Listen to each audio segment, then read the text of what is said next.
रायगडाच्या पायथ्याशी आपण 3 दिवस आंदोलन केलं, रक्तदान केलं. नंतर आपण टेंबा आंदोलन केलं, मग रक्तदान करून आंदोलन केलं. त्यानंतर 8 दिवसाचं माझं अन्नत्याग आंदोलन माझ्या सवंगड्याचं झालंय. 200-300 किलोमीटर आपण पायी चाललो आणि 3 महिने सातत्यानं आपण सभा घेतोय.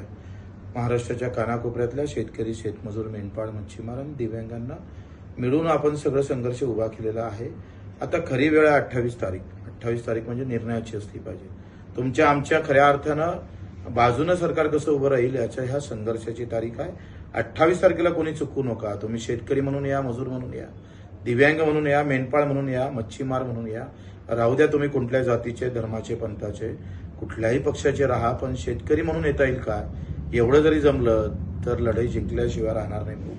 आणि 28 तारीख तुमचं पावलं पडणं म्हणजेच आमचं अस्तित्व निर्माण करणं आहे, म्हणजे शेतकऱ्याचं अस्तित्व. आपण यावं 28 तारखेला आणि मुक्कामी यावं. 3-4 दिवस राहावंच लागेल. अशा व्यवस्थेत यावं. ऊन, वारा, पाऊस सगळंच झेलू. जसं पंजाबच्या शेतकऱ्यानं 1.5 वर्ष आंदोलन केलं, 700 लोक मरण पावले, तरी पंजाबचा शेतकरी इंचभरही मागं हटला नाही.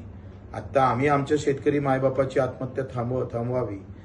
तो आता मरणारा नाही तर लढणारा झाला पाहिजे. असं अस्तित्व निर्माण करण्यासाठी आपण पुन्हा यावं अशी विनंती करतो. 28 तारीख नागपूर बुट्टीबोरीजवळ जे वाहन भेटेल त्यांना यावं. आम्ही तिथं आहोत. धन्यवाद.